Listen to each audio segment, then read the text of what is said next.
Hello everyone, it's Nick from Claret and Booze. Just thought I'd put a quick video out there. I'm over the field at the moment. My son's having a one-to-one session, getting ready for a match we've got at the weekend. Been catching up on the news in the last sort of hour or so, and I came across an article on Claret and Hugh, which I'm sure must have probably gone viral by now.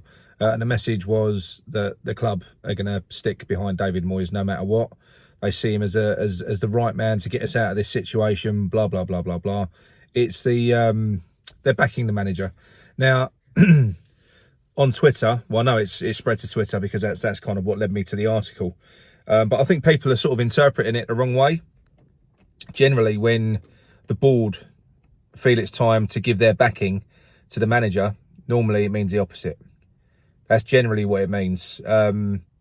The fact of the matter is they've invested heavily in this window. They have. They're going to want a return on that. They're going to be very concerned that we are sitting in the bottom three. I think they'd be pissed off if we were just below mid-table with the amount of money they've spent. They're not seeing the players. They're not seeing the money that they invested on the pitch. They're hearing tired excuses from Moyes. He's blaming everyone else. He came out after the Everton game and he's sort of saying, well, we're getting better. Are we getting better? You can't pull the wool over anyone's eyes, Dave. He's not accepting that things are wrong. He's just not, which says to me that not much is going to change. And I don't really think he's capable of change anyway. I've said this has always been my concern. It's very, very difficult for managers to change their style and their philosophy. And David Moyes does have a style and a philosophy. He does, whether you like it or not. That's it. He has got that. I don't think he can do what needs to be done. Against Everton, we had roughly £130 million worth of players sitting on the bench, watching on hopelessly as David Moyes tried to recreate something that worked about 10, 11 months ago. It hasn't worked since then, and he's trying to do it again. He's not trying to find ways to get the best out of our players. Even the one that he did play, Paqueta, this isn't working for him. We're making him look shit. We are. We've got no runners either side of him. We just haven't. Paqueta, a creative number 10, needs players. He needs something to aim at. He needs someone that he can supply. We're not doing that. Yeri's combative. Yeri will put in a shift. We didn't buy him for that. The body language of all the players looks awful at the minute. It does. It looks terrible. The body language of David Moyes looks terrible. Now, fair enough, you wouldn't expect anyone to be happy because we are where we are. But you can kind of get a feel that there's something really, really rotten at the moment. We're bottom of the table, bottom three in terms of points. We're not scoring goals. We're bottom of the table. All the big stats, the running stats, sprints, chances created, anything, all the combative stats, we're down the bottom, which is back where we were when David Moyes took over from Pellegrini. That's basically what he rescued us from. And then, obviously, the Claret and Hugh article alludes to the fact that he's the right man to get us out of this situation. Well, he's not. He's not. Because the situation that we're in now is a situation of he's making. He's created this mess. It's really easy to put your cape on and come into another situation and give a load of players who are all pissed off clean slates and start again, start from scratch. That's fine. But this is different. This is a different job that we would be asking David Moyes to do. And he's an arrogant man as well. I mean, the press conference, he ain't done himself any favours either. When the bloke referred to him as Moisey, his reaction was shit, wasn't it? It really was, and I understand he's under a bit of pressure. He's on the edge, but he doesn't do himself any favours whatsoever in my book. And yeah, like I say, the point of the video was don't read too much into it because that, for me, that's phase one. The board have come out and they've given him their vote of confidence. That is phase one. They're going to be out. They're going to be going out there looking for his replacement now. They will be. They will be. Don't read anything into that. He's not in place for the rest of the season.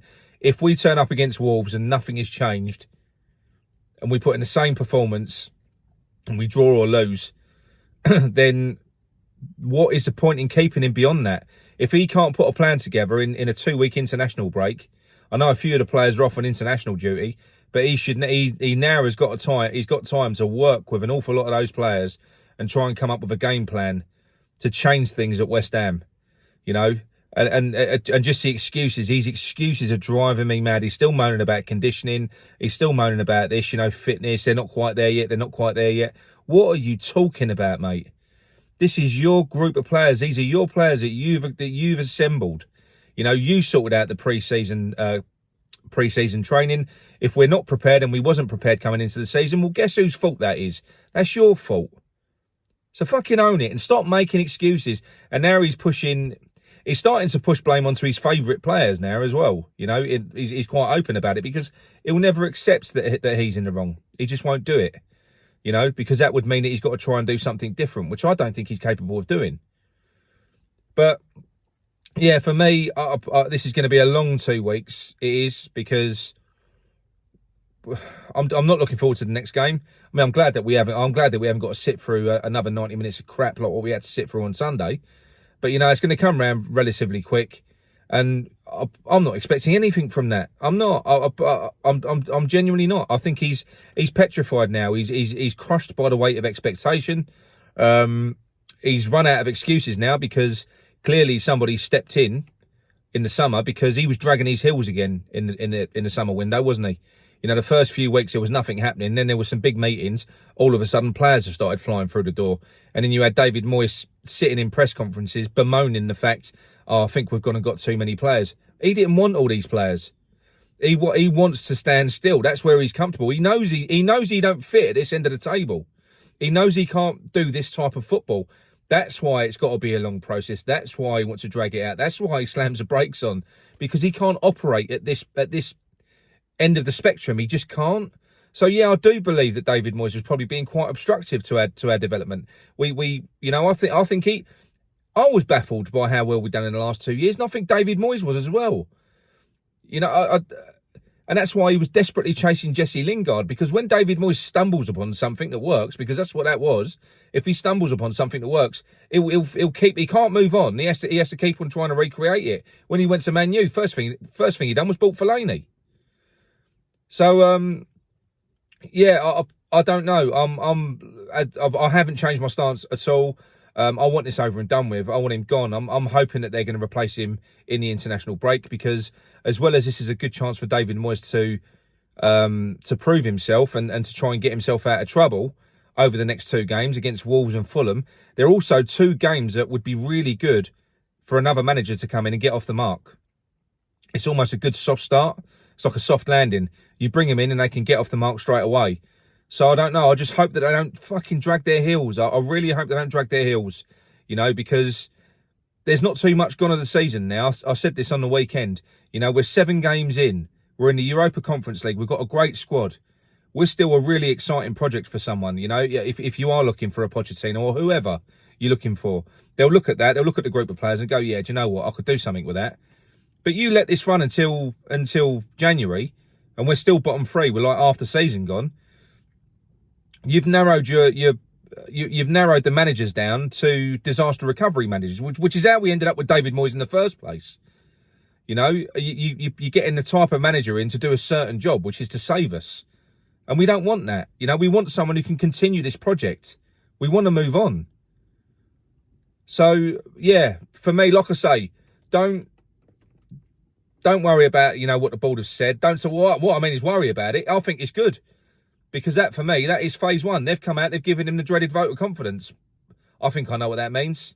So, yeah, hopefully we'll see what happens. I do think he's likely to get the Wolves game. I think he will. But if the same should happen, if we see a similar performance, I think that's it. I think that's curtains for him. And he's only got himself to blame, hasn't he? He's only got himself to blame. But anyway, look, that's enough from me. And we'll be back later on in the week with a better edited video, not from my car. Come on, you irons.